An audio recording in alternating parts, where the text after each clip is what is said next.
கிறிஸ்துவுக்குள் பிரியமானவர்களே, ஆண்டவராய் இயேசு கிறிஸ்து நாமத்தினாலே உங்கள் அனைவரையும் அன்புடன் வாழ்த்துகிறோம். கர்த்தருடைய சத்தம் என்ற தொலைக்காட்சி நிகழ்ச்சியில் கர்த்தருடைய வார்த்தையை உங்களுக்கு பகிர்ந்து கொள்வதில் மிகவும் சந்தோஷப்படுகிறேன். இந்த நாளிலும் ஒரு வசனத்தை நான் வாசித்து அதில் சில கருத்துக்களை உங்களுக்கு பகிர்ந்து கொள்ள விரும்புகின்றேன். கர்த்தர் ஆசீர்வதிப்பாராக. 2 கொரிந்தியர் 5ஆம் அதிகாரம் 1ஆம் வசனத்தை வாசிக்கையில், பூமிக்குரிய கூடாரமாகிய நம்முடைய வீடு அழிந்து போனாலும் தேவனால் கட்டப்பட்ட கைவேலை அல்லாத நித்திய வீடு பரலோகத்திலே நமக்கு உண்டென்று அறிந்திருக்கிறோம். இந்த வசனத்திலே நித்திய வீடு பரலோகத்திலே நமக்கு உண்டென்று அறிந்திருக்கிறோம். இந்த உலகத்திலே ஒவ்வொருவரும் அவரவர் திராணிக்கத்தக்கதாக சிறிய பெரிய வீடுகளை கட்டி அதில் வாழ்ந்து கொண்டு வருகிறோம். நாம் தங்கியிருக்கின்ற வீடு நித்தியமானது, நிரந்தரமானது என்று சொல்ல முடியாது. பிரசங்கியின் புஸ்தகத்திலே மனிதன் தன்னுடைய நித்திய வீட்டுக்கு போகும் முன்னே என்று ஒரு வார்த்தை எழுதப்பட்டிருக்கிறது. நித்திய வீடு பூமியில் இல்லை. பூமியில் இருக்கின்ற அனைத்து வீடுகளும் நித்தியமானவைகள் அல்ல, நிரந்தரமானவைகள் அல்ல. அவைகளுக்கு ஒரு பெயர் கொடுக்கப்பட்டிருக்கிறது, கூடாரம். உலகத்தில் பெரிய சிறிய எந்த வீட்டில் வாழ்ந்தாலும் ஒரு பெயர் சொல்லலாம், கூடாரவாசிகள், கூடாரத்தில் தங்கியிருக்கிறவர்கள். நாம் கட்டியிருக்கின்ற வீடு மட்டுமல்ல, நம்முடைய ஜீவன் தங்கியிருக்கக்கூடிய இந்த சரீரத்தையும் ஒரு கூடாரத்துக்கு ஒப்பிட்டுத்தான் இந்த வசனத்திலே சொல்லப்பட்டிருக்கிறது. நாம் பலமான சரீரம் உடையவர்களாக இருந்தாலும் சரி, பலகீனமான சரீரம் உடையவர்களாக இருந்தாலும் சரி, இந்த சரீரமும் நமக்கு நிரந்தரமானதல்ல. இது ஒரு கூடாரம். எப்படி பலகீனமாக இருக்கிறதோ, காலப்போக்கிலே மாறிப்போகிறதோ, அதே போல நம்முடைய சரீரமும் பலகீனமானது. இந்த சரீரம் மண்ணினால் உருவாக்கப்பட்டது. ஒவ்வொருவரும் மரிக்கிற காலத்திலே ஒவ்வொருடைய சரீரமும் இந்த மண்ணுக்கே போகிறது. சரீரமாகிய கூடாரமும் நாம் கட்டி தங்கியிருக்கின்ற எந்த வீடும் அது ஒரு கூடாரம்தான். அது நிரந்தரமானதல்ல, அது நித்தியமான வீடு அல்ல. நம்முடைய ஆண்டவராகிய கர்த்தர் பரலோகத்திலே நமக்கு உண்டு பண்ணி வைத்திருக்கிறார். அப்போஸ்தலனாகிய பவுல் பிலிப்பியருக்கு நிருபம் 3ஆம் அதிகாரம் கடைசி 2 வசனத்தில் வாசிக்கையில், நம்முடைய குடியிருப்பு பரலோகத்தில் இருக்கிறது. அவர் சிட்டிசன்ஷிப் இஸ் இன் ஹெவன். நாம நிரந்தரமாய் தங்கி இருக்கக்கூடிய ஒரு வாசஸ்தலம் பரலோகத்தில் இருக்கிறது. நாம் பரலோகத்தின் பிரஜைகள் என்று அங்கே குறிப்பிடுகிறார். பரலோகத்திலே ஆண்டவர் நமக்கென்று கட்டின வாசஸ்தலத்தை காட்டுகிறது. நித்தியத்தில் நமக்கு ஒரு மகிமை அடைந்த ஒரு குளோரியஸ் பாடி கொடுக்கப்படும்.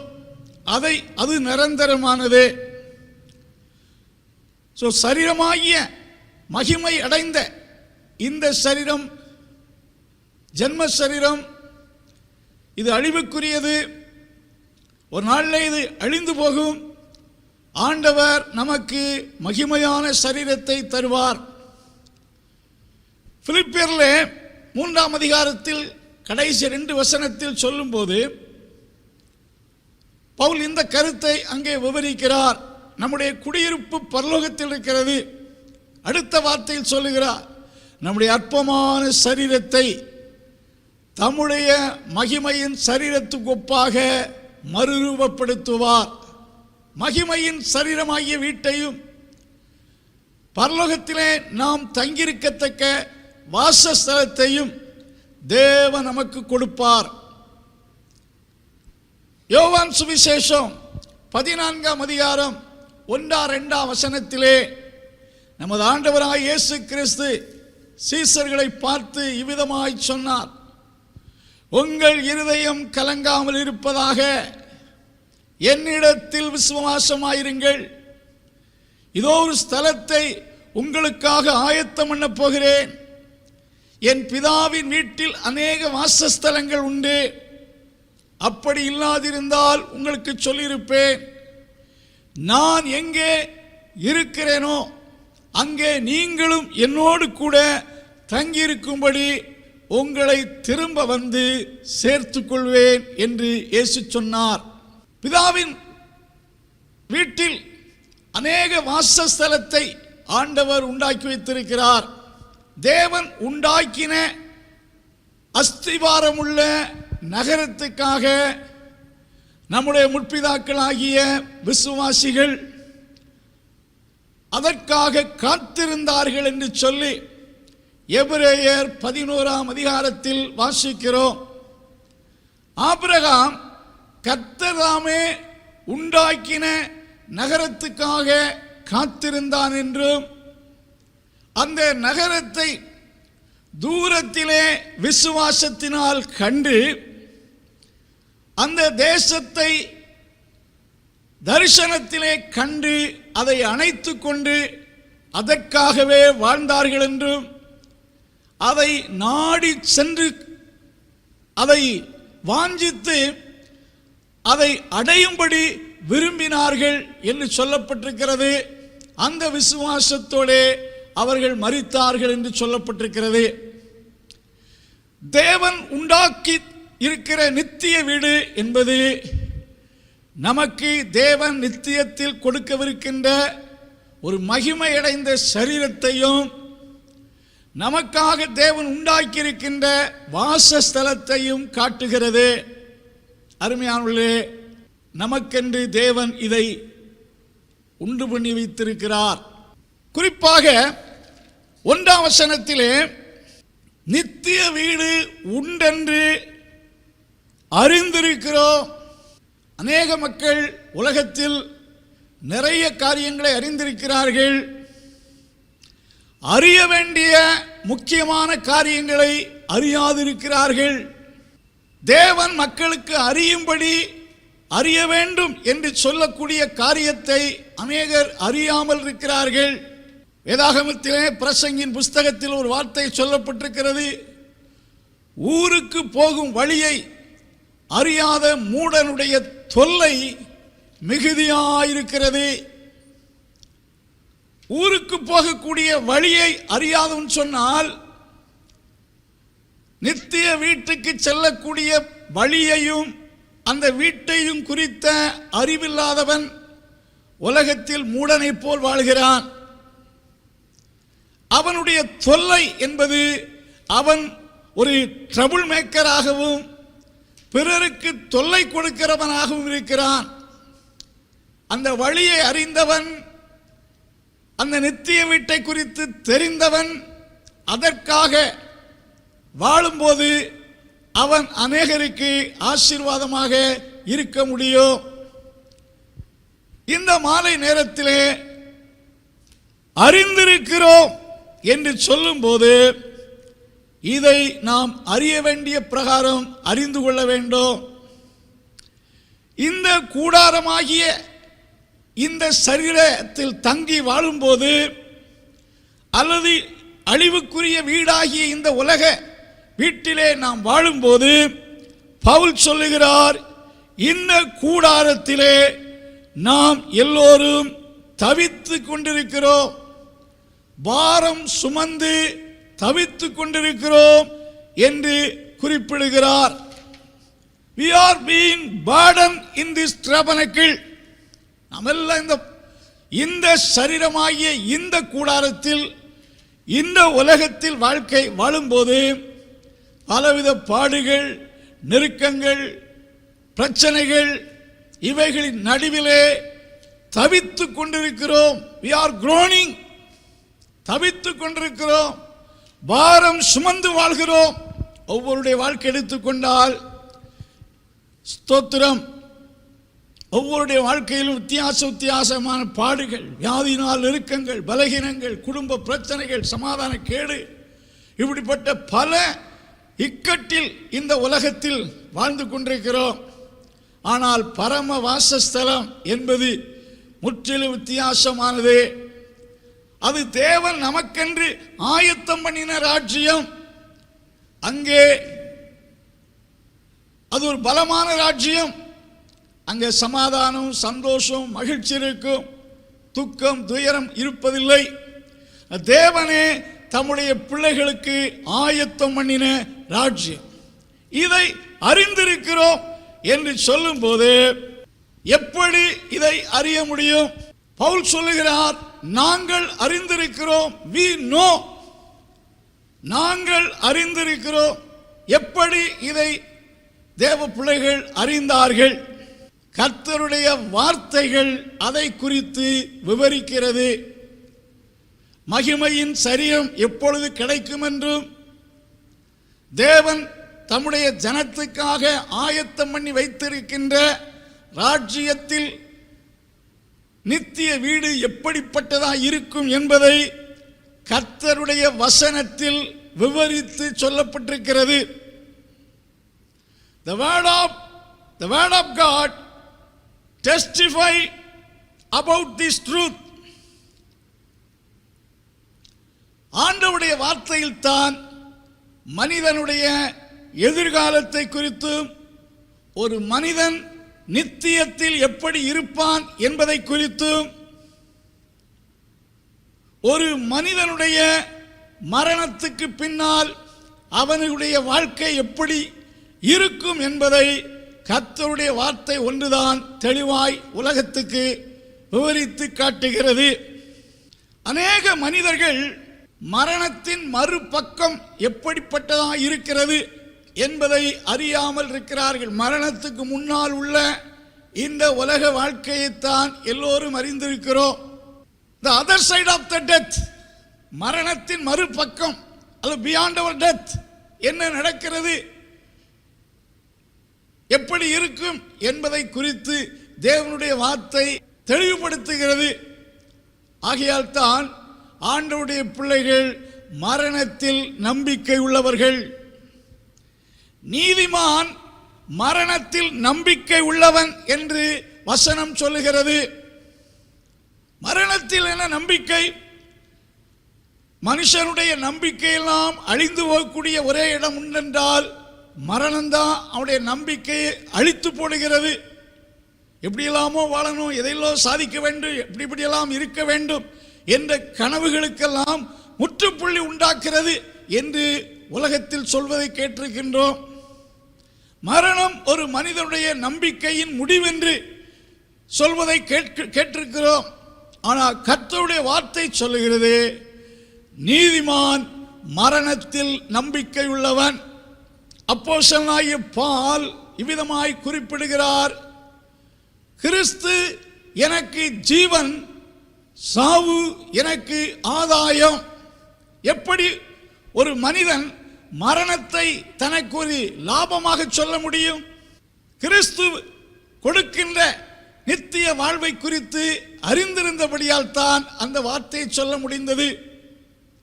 உலகமானது மரணத்தை பெரிய லாஸாக கருதும் போது, ஒரு பேரிடர், ஒரு பெரிய இழப்பாக உலகத்தில் எல்லோரும் சொல்வதை கேட்டிருக்கின்றோம். ஆனால் பவுல் சொல்லும் போது மரணம் எனக்கு மிகுந்த ஆதாயம் என்று குறிப்பிடுகிறார். ஏனென்றால் அவர் மரணத்தில் நம்பிக்கை உள்ளவர். அருமையான தேவனுடைய பிள்ளைகளே, தேவன் நமக்கு ஒரு நித்திய வீட்டை உண்டு பண்ணி வைத்திருக்கிறார். அந்த வீட்டில் நாம் போய் சேர வேண்டுமென்றால் அந்த வீட்டை குறித்து உயிரோடு இருக்கக்கூடிய காலத்திலே அறிய வேண்டும். வேதாகமத்திலே நமது ஆண்டவராய் இயேசு கிறிஸ்துவும் அப்போஸ்தலனாகிய யோவானுக்கு வெளிப்படுத்தினதான விசேஷத்திலும் இன்னும் அநேக வசனத்தில் தேவனுடைய ராஜ்யம், தேவன் பரத்தில் நமக்கு வைத்திருக்கின்ற வீடு, ஹெவன்லி ஹோம், நித்திய வீடு எப்படி இருக்கும் என்பதை விவரிக்கிறது. அதை குறித்த ஒரு தரிசனம் நமக்கு தேவையா இருக்கிறது. ஆபிரகாம் அதை தூரத்திலே கண்டான், அதற்காகவே வாழ்ந்தான் என்று தேவனுடைய வார்த்தையில் குறிப்பிடுகிறது. ஆகையால் இந்த நித்திய வீட்டுக்கு நாம் போக வேண்டும் என்றால் இதை குறித்த ஒரு அறிவு நமக்கு வேண்டும். இதை வேற எங்கேயும் நாம் கற்றுக்கொள்ள முடியாது. கர்த்தருடைய வசனம்தான் அதை குறித்து நமக்கு விவரிக்கிறது.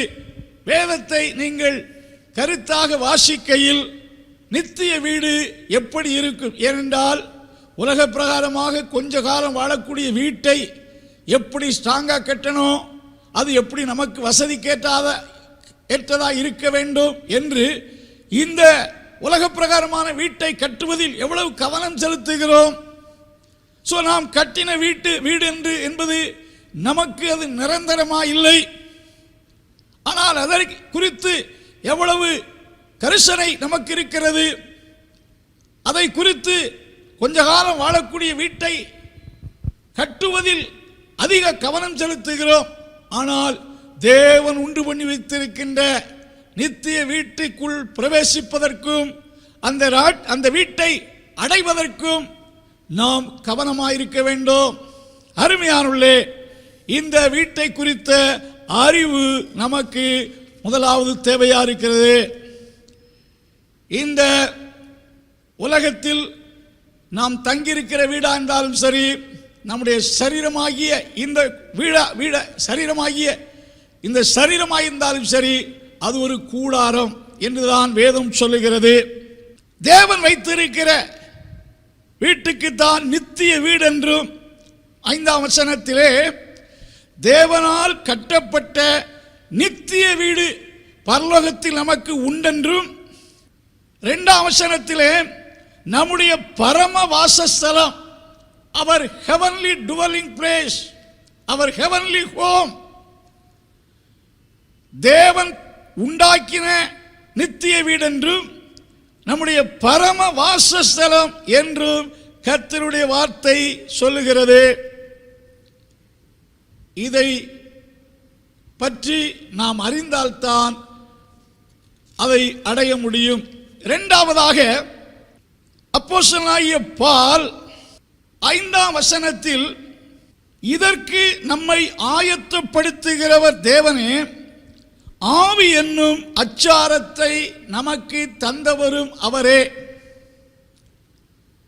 தேவனுடைய வீட்டுக்குள் பிரவேசிப்பதற்கு நமக்கு நம்ம ஆயத்தப்பட வேண்டும். ஒருவர் விதமாய் சொல்லுவார், தேவனுடைய பரலோகம் என்பது தேவனுக்கு ஆயத்தமாக்கப்பட்ட மக்களுக்காக ஆயத்தம் பண்ணப்பட்ட இடம். ஸோ அதற்கென்று ஒரு ஆயத்தம் தேவை. இந்த வசனத்திலே இதற்கு, இந்த ராஜ்யத்திற்கு, இந்த பரம வாசஸ்தலத்தில் நாம் நிரந்தரமாய் வசிப்பதற்கு நம்மை ஆயத்தப்படுத்துகிறவர் தேவனே. நம்மை நாம் ஆயத்தப்படுத்த முடியாது, நமக்கு இருக்கிற அறிவு போதாது. தேவனே நம்மை ஆயத்தப்படுத்தும்படி பரிசுத்த ஆவியானவரை நமக்கு கொடுக்கிறார். பரிசுத்த ஆவியானவர் தான் தேவனுடைய சிந்தைகளையும் திட்டங்களையும் நன்கு அறிந்தவர். பரிசுத்த ஆவியானவர் நமக்கு போதிக்கிறவர் மட்டுமல்ல, இந்த வாசஸ்தலத்தை அடைவதற்கு நம்மை தகுதிப்படுத்துவார், உணர்த்துவார். சிலர் பரிசுத்த ஆவியானவரை சரியா புரிந்து கொள்ளவில்லை. ஒரு மனிதனுக்குள் பரிசுத்த ஆவியானவர் வாசம் செய்வார் என்றால் அந்த மனிதனிடத்தில் இருக்கின்ற குற்றங்கள், குறைகளை அவனுக்கு கண்டித்து உணர்த்துவார். அவன் குற்றங்களில் இருந்து சீர்படுத்தும்படி அவனோடு ஆண்டவர் உணர்த்துவார். இயேசு சொன்னார், பரிசுத்த ஆவியானவர் உங்களிடத்தில் வரும்போது பாவத்தை குறித்து கண்டித்து உணர்த்துவார். ஆவியானவருடைய கிரியை பல. அதில் முக்கியமான கிரியை ஒரு மனிதனுக்குள் இருக்கின்ற குற்றத்தை, பாவத்தை கண்டித்து உணர்த்தி இது தவறு என்று சுட்டி காண்பிப்பது மட்டுமல்ல, அந்த தவறில் இருந்து அவனை திருத்துவார், அந்த தவறில் இருந்து அவனை விடுவிப்பார். இது பரிசுத்த ஆவியானுடைய கிரியை. இன்னைக்கு அநேக மக்கள் ஒரு அந்நிய பாஷை பேசுவதுதான் பரிசுத்த ஆவியானவர் என்று நினைக்கிறார்கள். அந்நிய பாஷை பேச வேண்டும். ஆனால் அநேகருடைய வாழ்க்கையை நான் பார்க்கின்றேன், தங்கள் வாழ்க்கையில் குற்றத்தை உணரக்கூடிய தன்மையே இல்லை.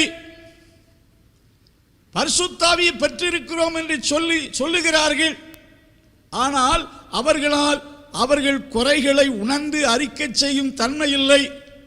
பரிசுத்த ஆவியானவர் நம்மை தேவனுடைய நித்திய வீட்டில் பிரவேசிக்கவும், தேவன் நமக்கு கொடுக்கக்கூடிய உயிர்த்தெழுதலின் சரீரத்தை அடைவதற்கும் நம்மை ஆயத்தப்படுத்தும்படி பரிசுத்த ஆவியானவரை நமக்கு தருகிறார். இந்த பரிசுத்த ஆவியானவரை நாம் துக்கப்படுத்தக்கூடாது. அவர் நமக்கு கொடுக்கும் ஆலோசனைகளுக்கும், அவர் நம்மை உணர்த்தும் காரியத்துக்கும் கீழ்ப்படிந்து நம்மை பரிசுத்தமாக்குவார். பரிசுத்த ஆவியானவர் என்றாலே நம்மை பரிசுத்தமாக்கிறவர். அவர் நம்மை பரிசுத்தமாக்குவார். நாளுக்கு நாள் நம்மை சுத்தமாக்குவார், நாளுக்கு நாள் நம்மை ஆயத்தமாக்குவார். அதுதான் பரிசுத்த ஆவியானவரை நாம் பெற்றுக்கொள்ள வேண்டும். இந்த நித்திய வீட்டுக்குள் நாம் போக வேண்டுமென்றால் இந்த வீட்டை குறித்த அறிதல் நமக்கு தேவை. இந்த தேவனுடைய நித்திய வீட்டை பற்றிய அறிவை வேற எங்கேயும் பெற முடியாது. ஆண்டவருடைய வார்த்தையில் தான் அவைகள் வெளிப்படுத்தப்பட்டிருக்கிறது. வேத வசனத்தின் மூலம் அவைகளை தெரிந்து கொள்ளுங்கள். இயேசு தேவனுடைய வீட்டை குறித்து, தேவனுடைய ராஜ்யத்தை குறித்து, பரலோகத்தை குறித்து அநேக உவமைகளினாலும் அநேக வார்த்தையினால் உபதேசித்தார். தேவனுடைய வார்த்தை குறித்து விவரித்தார். இரண்டாவது, அந்த வீட்டில் போய் நம்மை சேர்ப்பதற்கு பரிசுத்த ஆவியை நாம் பெற்றுக்கொள்ள வேண்டும். மூன்றாவது, 6ஆம் வசனத்திலே நாம் தரிசித்து நடவாமல் விசுவாசித்து நடக்கிறோம். We walk by faith. விசுவாசத்தில் நடக்கிறோம். விசுவாசம் என்பது கிறிஸ்தவ வாழ்க்கையில் ரொம்ப ரொம்ப முக்கியம். தேவ வசனத்தின் மேலும் கர்த்தராய் இயேசு கிறிஸ்து மேல் உள்ள விசுவாசம் நமக்குள் தொடர்ந்து நிலைத்திருக்க வேண்டும். விசுவாசம்தான் நம்மை இந்த தேவனுடைய ராஜ்ய, தேவனுடைய நித்திய வீட்டுக்குள் கொண்டு சேர்க்கக்கூடிய ஒரு கப்பலுக்கு ஒப்பாக இருக்கிறது.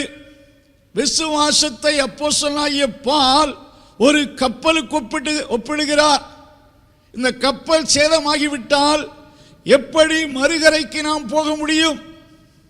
எவ்வளவு காற்று வந்தாலும், எவ்வளவு ஆழமான தண்ணீர் இருந்தாலும் அதை தாண்டி மறுகரைக்கு நாம் போவதற்கு ஒரு வெஹிக்கிளாக இருப்பதுதான் கப்பல். நம்ம விசுவாசம்தான் முக்கியமானது. விசுவாசம், கர்த்தர் மேல் உள்ள பர்சனல் ஃபெய்த். அப்போஸ்தலனாகிய பவுல் இவ்விதமாய் சொல்லுகிறார். பெரிய ஊழியம் செய்தவர், நிறைய ஆத்துமாக்களை ஆதாயப்படுத்தினவர், சபைகளை நிறுவினவர். விசுவாசத்தை காத்துக்கொண்டேன், ஆகையால் எனக்கு நீதியின் கிரீடம் வைக்கப்பட்டிருக்கிறது. விசுவாசத்தை காத்துக்கொண்டேன். I have kept faith. விசுவாசத்தை அழிக்கவும், விசுவாசத்தை திருடவும், விசுவாசத்தை பலகீனப்படுத்தவும் உலகத்தில் பிசாசு பல காரியங்களை பயன்படுத்துவான். தேவன் மேல், கர்த்தருடைய வார்த்தை மேல் ஒரு தனிப்பட்ட விசுவாசம் நமக்கு தேவை. அந்த விசுவாசத்தில் நடக்க வேண்டும், விசுவாசத்தை உடையவர்களாக இருக்க வேண்டும். ஆகையால் தான் இயேசு என்னிடத்தில் விசுவாசமாயிருங்கள், தேவனிடத்தில் விசுவாசமாயிருங்கள், உங்கள் இருதயம் கலங்காமல் இருப்பதாக. விசுவாசமாயிருக்கணும், கர்த்தர் மேல் விசுவாசமா இருக்கணும். தேவனுடைய வீட்டில் நித்திய வீட்டுக்குள் பிரவேசிக்க தேவன் மேல் விசுவாசமாயிருக்கணும், விசுவாசத்தோடு நடக்க வேண்டும். விசுவாசத்தை விட்டுவிடக்கூடாது, விசுவாசத்தை இழந்து போகக்கூடாது, விசுவாசத்தில் நிலைத்து இருக்க வேண்டும், விசுவாசத்தில் விருத்தி அடைய வேண்டும்.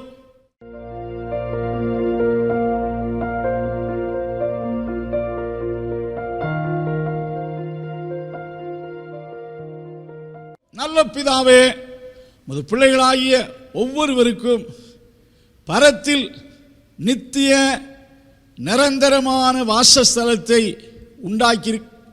உண்டாக்கியிருக்கிறீர். அதுக்காக துதிக்கிறோம். அதற்கு ஆயத்தப்படும்படி பரிசுத்தாவியானவரை தந்திருக்கிறீர். அந்த நித்திய ராஜ்யத்துக்குள் எங்களை கொண்டு சேர்க்கும் ஒரு கப்பலை போல விசுவாசத்தை எங்களுக்கு தந்திருக்கிறீர். இந்த பூமியில் வாழக்கூடிய நாட்களில் உமக்கு பிரியமாக நடக்கவும் உமக்கு பிரியமாக வாழவும் ஒவ்வொருவருக்கும் கர்த்தர் உதவி செய்யும். இந்த பூமிக்குரிய வாழ்க்கையில் ஒவ்வொருவருக்கு வேண்டிய நன்மையும் சுகத்தையும் ஆசீர்வாதத்தையும் தாரும். கர்த்தருடைய வார்த்தையை கேட்ட யாவர் மேலும் கர்த்தருடைய ஆசீர்வாதம் உண்டாவதாக. இயேசு கிறிஸ்துவின் நாமத்தில் ஜெபங்கேளு நல்ல பிதாவே, ஆமென்.